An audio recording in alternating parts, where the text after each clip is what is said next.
Gérald, on a beaucoup parlé ces dernières semaines d'embolie pulmonaire, notamment avec la mort du rappeur Yves dont le rapport d'autopsie vient d'être annoncé, et puis également avec le père de la chanteuse Lindsay Lohan qui a été victime également d'une embolie pulmonaire dont il a réchappé quand même pendant les fêtes. On va déjà en dire un petit peu plus quand même sur cette maladie qui est pas très bien connue.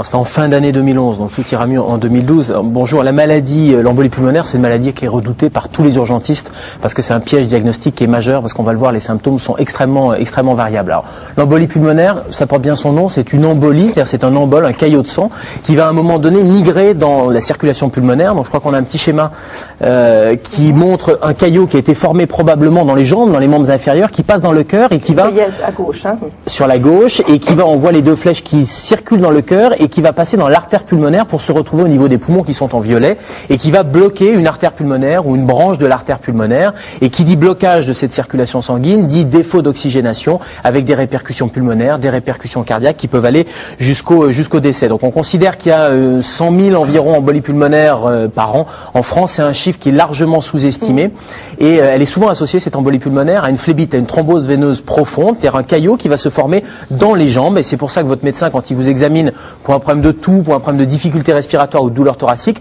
va aussi regarder au niveau des mollets pour vérifier qu'il n'y ait pas de signes et de symptômes de phlébite. Alors les signes qui doivent faire penser à une embolie, c'est quoi ?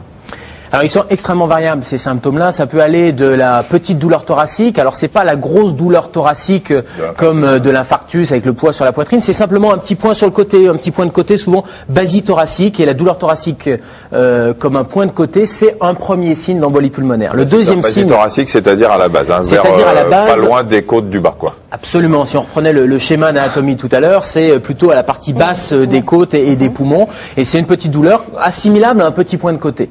Le deuxième signe, c'est une difficulté respiratoire. Alors ça peut aller simplement du simple essoufflement, je suis un petit peu plus essoufflé que d'habitude, jusqu'à une détresse respiratoire majeure. Et cette difficulté respiratoire, elle est proportionnelle à la gravité de l'embolie pulmonaire. Plus l'embolie est grave, plus la difficulté respiratoire va être importante. Le troisième signe, qui est assez rare, mais qui est assez spécifique de l'embolie pulmonaire, c'est ce qu'on appelle l'hémoptysie. Le fait, lors d'un effort de toux, j'ai une toux et je vais avoir un petit peu de sang qui va partir avec un effort de toux, et j'ai un petit peu de sang sur le mouchoir par exemple. Ça, c'est un signe qui doit alerter, qui doit vous orienter vers l'embolie pulmonaire. Et puis après, il y a tous les signes de répercussion cardiaque, par exemple un malaise, une syncope, une diminution de la tension artérielle.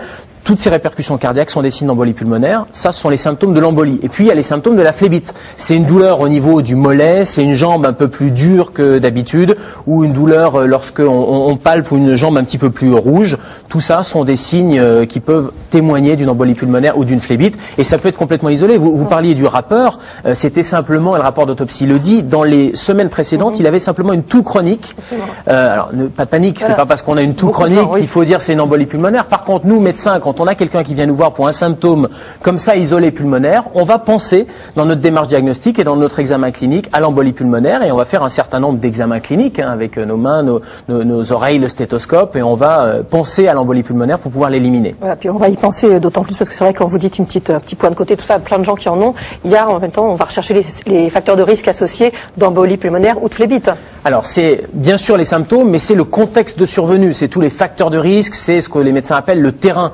Et dans ces facteurs de risque, qui sont très connus, c'est la fameuse triade de Virchow, ça a 150 ans, décrit par un médecin, avec 3 facteurs qui sont 3 facteurs de risque d'embolie pulmonaire. Le premier, c'est tout ce qui favorise la stase sanguine. Le fait que le sang stagne, par exemple dans les membres inférieurs, vous êtes alité pour une hospitalisation, ou bien vous avez un membre fracturé et on vous met un plâtre, eh bien le sang va stagner, et qui dit stagnation du sang dit formation d'un caillot.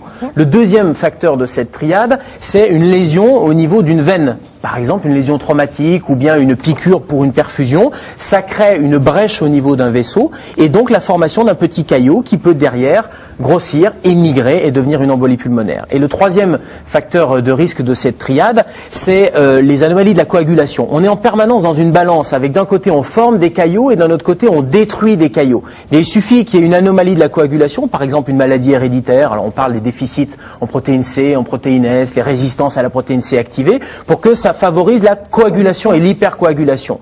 Et puis il y a des médicaments qui favorisent ça. Par exemple, les pilules de 3e génération, les pilules contraceptives, sont des facteurs de risque de maladies thromboemboliques et d'embolie pulmonaire. Et puis il y a d'autres facteurs en dehors de cette triade, c'est le surpoids, c'est la grossesse, on sait que toutes les périodes autour de l'accouchement sont des facteurs favorisants, et puis le tabagisme.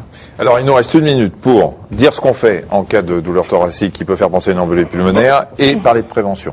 Alors, qu'est-ce qu'il faut faire quand on les deux. Un, il faut pas marcher. Le réflexe, c'est d'appeler SAMU Centre 15 et derrière, ça sera un transport allongé, pas question de marcher, parce que si vous marchez, vous allez contracter les mollets et ça risque de faire partir le caillot dans la circulation générale. Donc, on appelle le SAMU Centre 15 et puis on fera tous les examens derrière, que ce soit les prises de sang ou que ce soit les examens scanner, scintigraphie, etc.